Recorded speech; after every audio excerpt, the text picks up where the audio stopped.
I don't want to make this all a Rob-centric thing because but this is the second time in a row we've seen it. And again, part of it might be just the starters haven't had enough minutes with him. But part of the reason you have him out there is not just to draw attention so you're freer, but also every once in a while to, pass to him.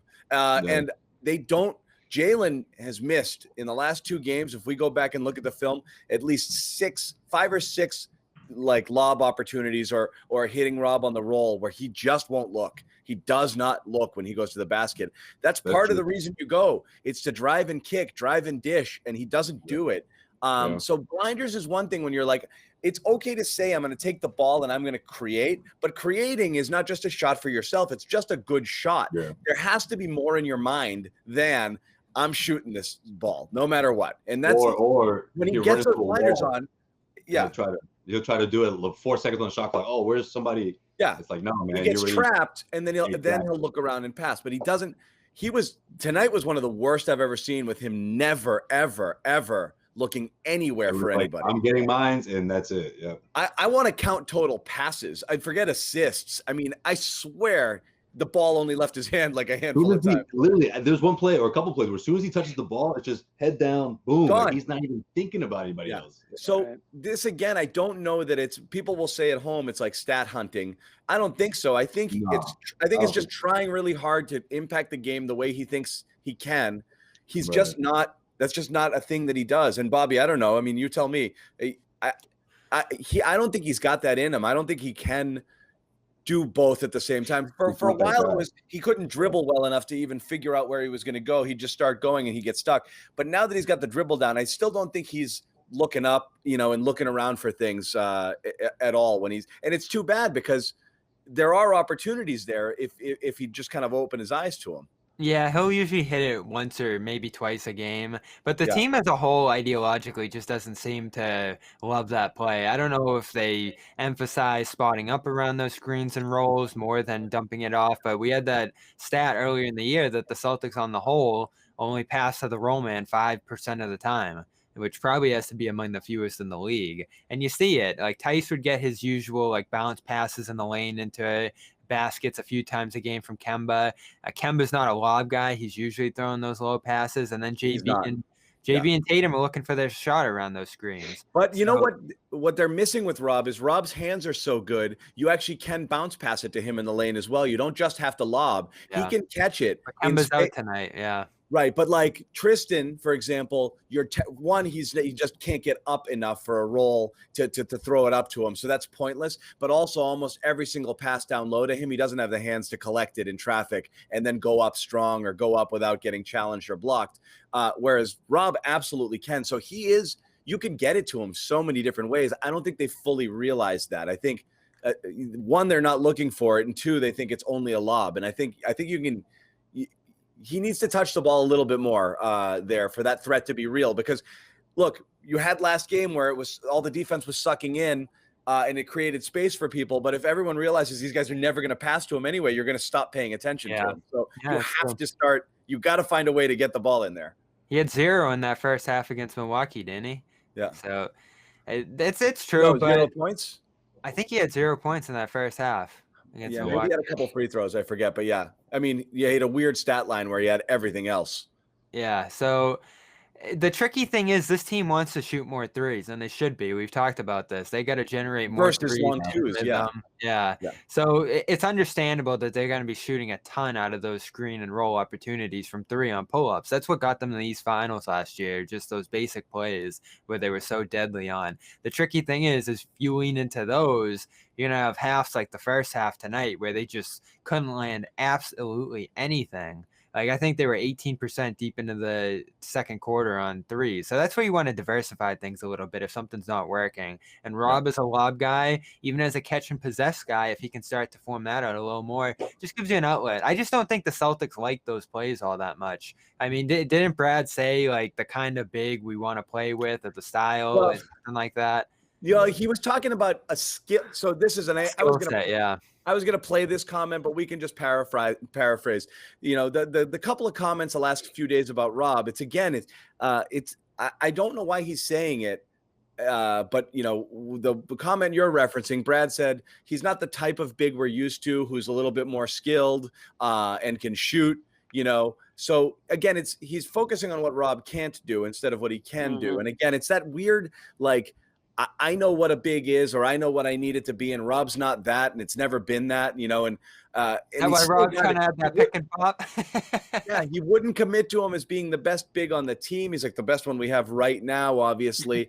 Because he's the Tice guy, obviously. And Kornet went off too. And then pregame again today, he says, well, I don't expect him to score much on that first unit. And it's like, he would if you worked him into the offense, but like, right. But even if he doesn't, who cares? Yeah, but he's basically saying, like, Jaylen and Jayson are just going to shoot because I have no control over these guys because they do what they do. So Rob's not going to get a lot of touches. Like, I mean, right. You absolutely can do it. But again, I don't know if part of it is I don't want to be told what I didn't do with Rob during the season. So right. Stop talking about him. I'm not giving full credit because that's going to be an admission of me not having seen it. That there were solutions right before my eyes and I refuse to acknowledge it. I don't know if part of it's downplaying it because they wanted to just shut up about it because Drummond is coming. I don't know if he's doing the Belichick thing where he doesn't want to give him a big head. That's a good point, yeah. So I don't know what the impetus is, but he's so slow to praise Rob. And it's just, you just wonder, like, why can't you just say, like, yeah, he's friggin' been amazing for us, like, yeah, he does so many things. He's evolving. He's going to be a star. Like, he just won't do it. I don't get it either. I feel like we've asked this question so many different times after games and like after weird quotes that have to do with Rob and like how like he's so quick to point out like why Rob might not start or why he might not play as many minutes or why he's not, getting the consistent, time that other players might. But yeah, I guess it's just something that we need to accept at least for this season because you're right. He's like refuses to acknowledge that Rob can change the game but here's the thing that's weird. It's like we're not saying play Rob so that he can score a bunch of points. We're saying play Rob because he makes the players around him better. He doesn't need to do that by scoring. He just needs to do it by being himself. Kemba Walker needs to do it by scoring, not Rob. Rob needs to go in there and be exactly who he's been all season off the bench, which isn't this like scoring machine off the bench either. Yeah. I mean, why would his role all of a sudden change because of the players that are around? No, it's all about that. It's about the space. It's about just having your stars give it a little bit more freedom to operate, and they clearly have when he's on the court. It's the defensive presence. What's so interesting with me, I don't know what we can't fully understand here. This notion of bringing in a Drummond type figure because he can rebound. What aren't people getting? Rob is a phenomenal rebounder. Great rebounder, yeah. He gets up quick and he's got sticky hands. So he just friggin' hauls down rebounds everywhere. And he can jump like he's a multi-directional leaper. He's not just a guy who gets it up in front of him. He's standing here and he can grab boards over here and over here. He can do a lot. So his per 36 rebounding average is like 18 or 9. It's ridiculous. So that's not a concern. That's not a concern at all, right? Well, that's why there's a lot of people who are okay without the Celtics getting Drummond. I think because of Rob. It's not because of anybody else. I mean, if you didn't have Rob, people would be begging for Drummond to come here, and Drummond would probably have the promise of 35 minutes a game if he didn't have Rob in his team. That being said, he played 26 minutes tonight. Honestly, that's the most I think you'll see him play, like roughly like every game. He's not going to just tick up to 30, 35 minutes a game. So there's still a lot of minutes to be had out there by another center, another player. So, I mean, not to get back into the Drummond talk again, but it's not bad to have two guys that can rebound like that. Yeah, Josue, you were trying to get in there. No, I was just going to say, I think a lot of the time also the same people who aren't crazy about Drummond, the people who aren't crazy about Tristan Thompson are the same ones saying bring in Drummond. Upgrade that position with Drummond. If you have to bench Thompson, then so be it. He'll be your, in case of for an emergency, if someone gets hurt, you plug him in. And I'm not necessarily against that. Like, I think when you think about Drummond, it's rebounding because we've seen it happen to the Celtics so many times. And if you can grab someone through the buyout market who's going to give you that edge in rebounding and give you more opportunities, it may take a little minute, a chunk of minutes away from Robert Williams and what he's doing right now. But in the overall big picture, it could be a big difference down the stretch. Look, the Celtics need to start. They're already doing it, right? They're taking more threes. They're pushing the ball more. You know, everyone sort of got the green light as long as you get back on defense.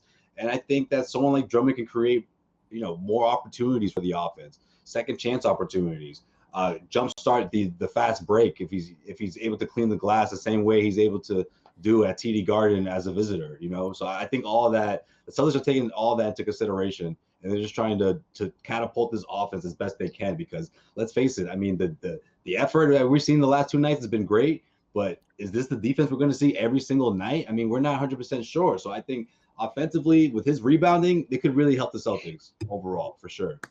Yep. Yeah. Upgrade Thompson. That's the way I look at it. You can upgrade Thompson. Can we just do a quick moment of silence for Bobby's Syracuse Orange, who just took an L? Yeah, they just bowed out. Bob, anything you want to say about anything you want to say quickly? We'll give you 5 seconds to talk about Syracuse. John, cue the Boys to Men. Q's Cam. Hard to say goodbye. Go, Q's Cam. 5. It was a good run. 3. There was a path to the 2, Final Four, which is tough. 1. Very well said. Well said. Okay. Look how sad he looks. Look how sad he looks full screen. Well, it just I was I watching regret it. doing that. Now I'm sad. I was watching it while we were on the full screen, and they were within 8 or 9 for like 11 straight minutes, and then Houston just blew the doors off in the final 9. So it was sad to watch. But anyway, it's Rob, tough when it's a real likable guy like Boeheim takes a loss like that. Really likable guy that everyone can sort of rally around. But anyways, Buddy is true in that sense. Yeah, Buddy, do you want Buddy on the Celtics? No, because that means Jim Boeheim.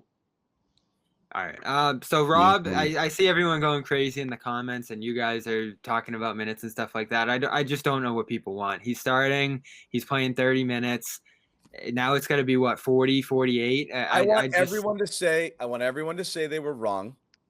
Mm-hmm. For thinking he would melt playing with the starters and he couldn't handle 25 to 30 minutes a game, and that they aren't better on the floor. That of the 3 bigs that they had, I mean, wasn't he was one of the guys who got benched to open this game, wasn't he? Of the 3 bigs that they had, he was clearly the most impactful and should have been leading the charge. That's all I want. We're not trying to make him into anything he wasn't. They had 2 other mediocre bigs on the team that we tried too hard to explain why Tristan Thompson deserved minutes. Yeah, but there's this notion that no one else should play. And Tice is okay. And for some reason, the guy who obviously was the most talented player of the 3, we were trying to explain why he should be playing more for 40 games. That's all we're trying to do. It was crazy. Yeah, but this is where it was so easy to explain. It's like us arguing for 45 games that Jayson Tatum is good. Like the argument should have been put to bed so early, yet we just kept having it. Yeah, his effect out on the floor is real, but I don't think him as an individual player is swinging games on his own production. Like, he's making it easier for other guys, as you've said. He's a really good fit for some of the talents that are out on the floor, and he's protecting the rim, which was a ginormous need on the team. Yeah. But it just gets taken so far, and I think this is why Brad pushes back on it to where, like, no one else can play, no one else can close games. I mean, Luke Kornet closed the game well for them at center tonight, and everyone's freaking out because Brad apparently found a way to get away from him. Good minutes too. Of course, every once in a while, different things are going to happen. That's the unit that got hot, so he stuck with them. Absolutely. If you think that's ever going to happen again, it's not. I'll start preparing you guys for this too. They're probably not going to extend him this offseason. They'll have the chance to, and they probably won't. They'll probably take this right up till free agency in 2 years. See how he develops, see how consistent he can become, and if he is a starting center for this team. Just because they think as an organization, I think this is where Danny and Brad actually do come in the line here. They have 4 centers. Any one of them could close a game on any given night. Who's hot? Who's the best matchup? Who do they feel best about? Who? Any of them. The Celtics have 4 centers? Yeah, name them right now. They have 4 bodies that are in contention to close a game. Yeah, who? Luke Kornet just closed the game over Rob. Oh my God! All right, I'm out. Oh, there it is. All right, y'all. It just happened. Yeah, couple days. Yo, Joey, I'll see you, bro. I'm I'm gonna head take up. here. Yeah. Head up, bro. All right, it's good seeing you guys. Appreciate y'all. Thank you, everybody coming in. It just happened. I'm just saying exactly what happened. Now, Bobby, come on.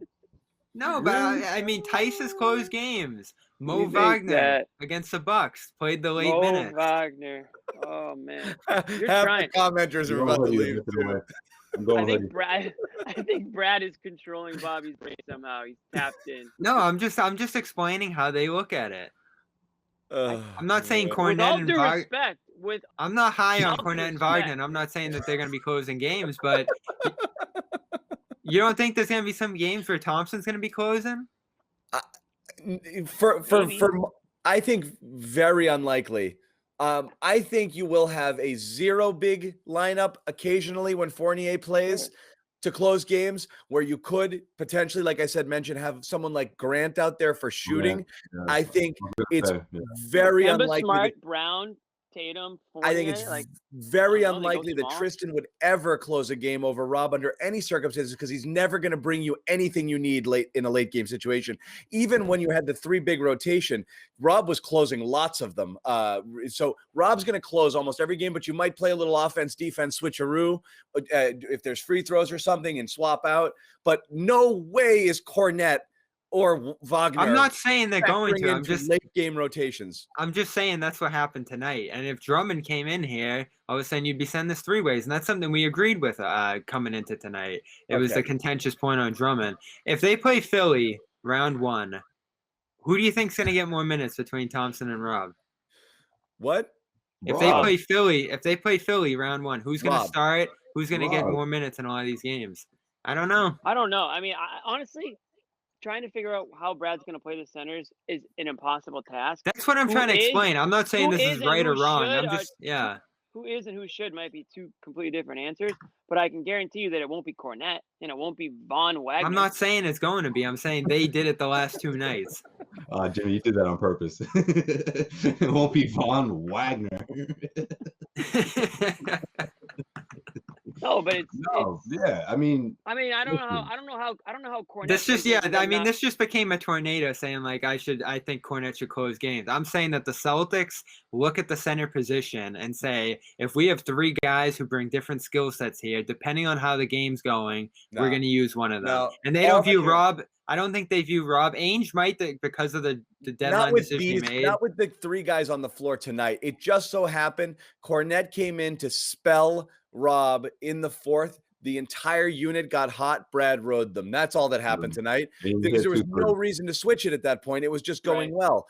That's one of the situations you run into. I'm saying that it's never going to happen again, because once Tristan is activated, he's not going to rotate in that situation. You're just never going to happen. Kornet can stretch it. Obviously, Tristan can't in that way. But to your point, John, I mean, you're gonna get 2 guys back in Thompson. You're gonna get 3 guys: Kemba Walker, Thompson, Fournier. I mean, it's a numbers game at some point. You're not gonna get minutes for these guys that are coming in right now. Threw Taco in the first half again. Yeah, you get. Yeah, I mean, what if they get get down by like 13 in a playoff game? And they're gonna put Kornet they're gonna lose Wagner probably in there. gonna lose that series then. But I don't think it plays into them like. They're not. They're gonna play small ball lineups with their multiple. Yeah, you're gonna see a lot more Grant. Yeah, you might see Grant. Like I said, you're gonna see Grant in there with the 3 wings and to create spacing and shooting. All I'm trying to explain. He did it in the postseason even. One thing I'll agree with. You'll have Marcus Smart playing the 4, in some of these. Yeah, this is. I mean, we're pretty much saying the same thing. They have different skill sets, and they're going to use different guys in there depending on what's going on. They don't view Rob as like Joel Embiid compared to Dwight and Tony Bradley on the Sixers. It's 3 equal guys. Rob probably has more leeway than the other 2 that are here. But it's not as big of a gap as Joel and Dwight Howard, for example. I don't think they value this question. Go ahead, Jimmy. I just don't think they value the center position as much as that's they value all I'm trying to say. Well, Bobby, all season long you were calling us a bunch of boomers and wanting 1980s era centers, and you're sitting here lobbying for Tristan Thompson and Andre Drummond to get minutes. I just want as many guys as options as you can get in here. These aren't the guys you want to be on the floor really ever, especially if you have guys, you just don't need it on this team. You don't want it on this team.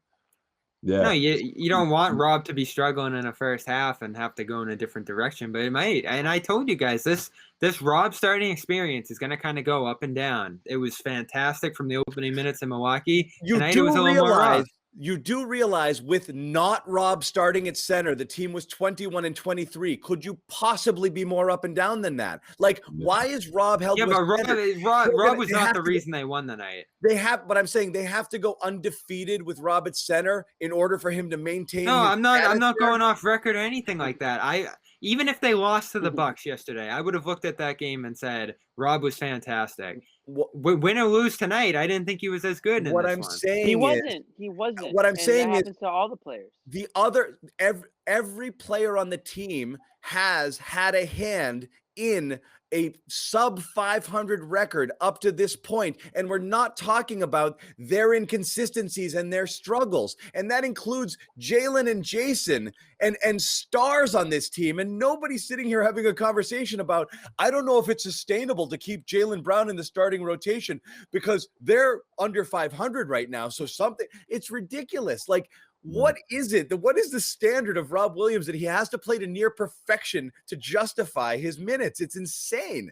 It's kind of a different situation at the center position. Like, it's more interchangeable. They don't ask those guys to do as much. So if one guy's struggling, they can just call on another guy. And if it's similar production or a little bit better on any given night, the way they play, that's just how it goes here. And if you want that to change, if you want the center to become a more like consequential part of how the Celtics do things, you're going to have to fire Brad because he's just never going to change on that front. No, what you do is you let the guy who impacts the game in every way you need it to be impacted do that, and then let. So you're gonna force shots to Rob? No, you're gonna No, force that's the not issue how to he him. impacts You're the game. freeing That's not everyone how he else up impacts the game. to be. Let's all say it together. The I'm about to open up best his numbers over version there. of themselves. Of themselves. Classic Brad quote right there. It's the best version of themselves. That's what Rob does. He makes them better because they can be more free and they can be themselves. They'll only be better when they start to acknowledge his presence on the court and get him. I'm not saying force feed Rob. I'm saying the type of style you want to play with these players. You want some big clunky center in there. You got to throw it to in the post. I don't want that at all. You know? No, I'd rather have Drummond on the roster than Kornet.